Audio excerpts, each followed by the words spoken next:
Hello and welcome to Pro Trader Strategies Market Commentary for Tuesday, December the 3rd. My name's Eric Wilkinson, and yes, you may very well recognize me as the Wolfman from mainstream media. I'm here to not only talk about the economic data and how it impacts the overall markets, but how we can take options and implement those into our portfolios so that we can increase our yield in that portfolio, all right? So without further ado, please remember past performance of any trading system or methodology is not necessarily indicative of future results. All right, we don't have a whole lot going on with economic data to drive these markets, but it really has to do with Trump talking right now at NATO and a lot of questions in and around China, making it look like we are not that close to having a deal with China over these tariffs. China just really wants to steal all of our intellectual property if you are going over there. And that is something that is not really flying with Trump. Another thing, TikTok said that they weren't going to be stealing US citizens' data, and it found out, well, guess what? Your data is being taken by China through TikTok. Anyway, that's not really driving the markets, but that's just something in and around what we're talking about with China and the lack of negotiating on the US's part. And I'm in that camp that I don't believe that they should be stealing our intellectual property if we do business with them. And that is one of the biggest rubs with Trump and China. So to me, I don't like the tariffs. I wasn't a big fan of those. The tariffs are a means to an end, I should say. And, so that's what's going on in the markets right now, and it's actually driving equities lower. And we're getting those levers and pulleys in the markets that we would expect, where we're seeing some bond strength and gold strength.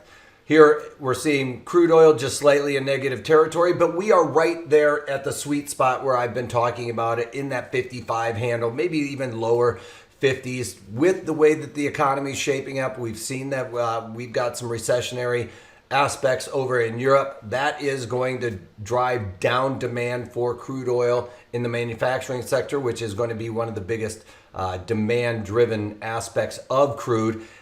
Here in the United States, we're seeing some weakness as well on our manufacturing sector. So that's going to hurt crude as well. If the overall economy is slowing down, retailers aren't going to be buying as much gas, all right? So they're going to be pulling back on travels and things of that nature, which will drive demand for crude oil down as well. So we're seeing some weakness here in crude oil. Yesterday, we did see some strength late in the day, but it's that point of control. Remember, we get too far away, too extended on this, and I've talked about it time and time again. You get up near that 60 handle in crude oil, and we start losing some strength, and 60 is right up here. We start losing that strength. Gas goes above $3 a gallon. The manufacturers are going to start pulling back because there isn't enough demand elasticity. The consumer isn't buying enough for them to ramp up their production based on that. So we start losing some of that. Now we're back down here in and around this $55 a barrel, which, kind of lines up right around in here, let's call it. And there is a volume node that we are looking to fill in. And this is where I've talked about it, coming down that lower to mid 50s, being 55, maybe 52 and a half is where I think the real sweet spot is. And that kind of lines up right here with the volume nodes, and I expect us to fill in this little small volume area over the course of the next several months. I don't think that we're going to see enough demand for crude oil to really drive it higher. One could say that the OPEC could decide to cut back on production, but right now it's like for the first time we have become, in a very, very long time, an oil exporter. Okay, so that means we're producing more oil here in the United States than we are consuming. So now we're able to export. We were always a supply driven, where we were buying more oil than we were producing. And now that we've kind of flipped that whole page, that is very interesting for crude oil. I mean, we do have more crude oil than Saudi Arabia, albeit ours is more difficult to pull out of the ground. So we do need to stay above $50 a barrel for us to continue that process. But in and around that $55 a barrel is good for the overall economy and even these guys here in the United States that are fracking. All right, gold. Here we're seeing that big move that I was talking about, the $17 rally. Moving up towards the value area high, we could start to see a little bit of slowing down in this momentum. The reason why is not just because we've got this value area high here. That is going to start slowing down some of that momentum. But we got to remember right here is the 55, I'm just going to write it in there, $1,500 a troy ounce. All right, so that is where I believe the market is going to go to, and that's where the real support and resistance line is going to be, right in there. That's going to be the line of delineation. The bulls want to get it above that. It's a psychological level, but you can see that that psychological level is actually coming to fruition.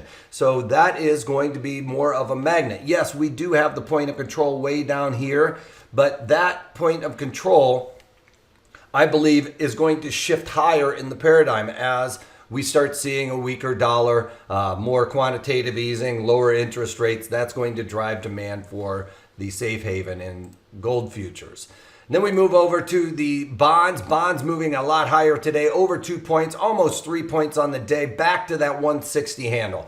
We talked about this as well. That isn't really, I mean, I guess I lined this up actually with the 160 handle when I was doing my Fibonacci's, because I knew that that was a line that we were going to come into and have support and resistance. You can see I drew that line way back here. I put that 76 Fibonacci on the top there to kind of cheat it out, get a little bit higher, and you can see that that all has come to fruition there, where we've lined up our Fibonacci on the charts rather than the charts lining the Fibonacci up perfectly with those charts. Anyway, that 160 handle is going to be key.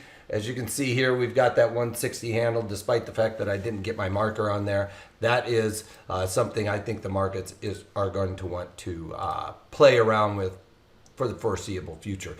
Big spike in the VIX today as we're talking about the equities and Trump talking, causing the markets to come off a little bit. Is it really Trump, or is it really the markets correcting? You know, we are at all-time highs. We're seeing the economic data really not support that type of move. So all of these things coming together is making really the light bulb go off in people's heads. So ultimately, I think people are seeing that the light has gone off in their heads. All right, so now all of a sudden everybody realizes, oh my gosh, we aren't able to sustain these types of guidances forward on these valuations and everything else. So the market really correcting, knowing that maybe that whole thing with China is out the window. Remember, we've talked about having that trend channel there, breaking below that, we would really see a drop happen and come back down to the Fibonacci here that we have set up. And look at that, we just tagged that. Yes, it looks at this point like we are going to start moving back down into this area here. We are going to have the 50-day moving average shortly after this. If we stay below this 27,377, all right, that's going to be a mark to keep an eye on today. Settlement below that's going to make you believe that we are going to come back down into this area. I don't know if we're necessarily going to see the market come all the way down to 2,600, but that is something we're going to have to keep an eye on for the $2,600 mark there. That is going to cause a magnet effect once we get back down into this, or in and below this Fibonacci that we were currently lining up against. And then we look over at the NASDAQ. We came down and touched the Fibonacci here on my Fibonacci extensions from quite some time ago. That is acting as support. So keep your eyes out for this right here, 81.65. We are above that right now, but you can see if I pull off the chart or pull off the marking pattern here, that our low is just 3 ticks basically above where that line is. So just came up shy. One could call that, yes, we came down and kissed that mark right there, and market is being supported by that Fibonacci right now anyway. All right, and then we've got the E-mini S&Ps down 36, almost 37. It's broken through its 50 Fibonacci that I've set up, and you can see that these Fibonaccis I've set up are based on the way that I like to set up the Fibonaccis. It's not necessarily the way everybody else does. You can see that this is an all-time high in the E-mini S&Ps, but my Fibonacci here is only the 61. So a little bit different than other people might be throwing up there, but you can see that that is still going to line up with a Fibonacci that I put, and that is breaking below this little volume node. Once we get down in here, it looks like it's going to want to drop very quickly to test 3,000 in the E-mini S&Ps.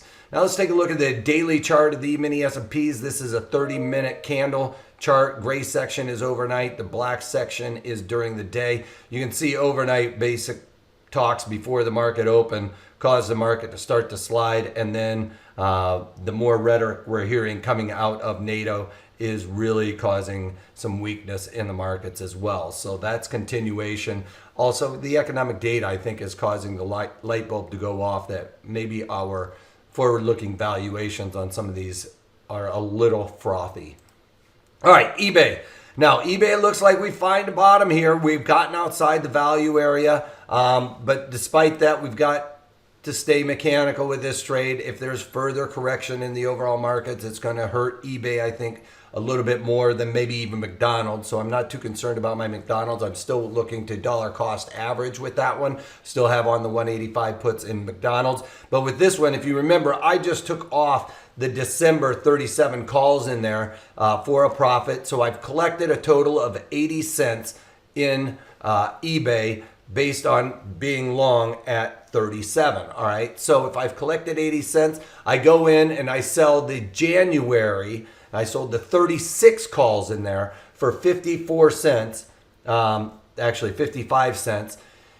That lowers my cost basis to below 36. So I'm still at break even if these calls get, or if these stock get called away for me at $36, I'm actually still made a profit on this trade. So keeping that profit in mind, collecting a credit, it's kind of a break-even profit thing. Yeah, it's not a ton of money, but I am lowering my cost basis from $37 now down to $36, and that's a win. We can continue to do that even if the market continues to slough off. We'll continue to collect credits, lower our basis on that. That increases our probabilities of success, all right? So now my break-even with this collection, even if I don't get it in the next, 45 days or so, the break even is below the point of control. That is a magnet. Again, we've got the point of control at 36.75, let's call it, and the market's going to want to migrate there. If it goes back there, I don't care if I'm out at 36 because I've made a profit, and that's all I'm looking to do with managing this risk, all right, at this time.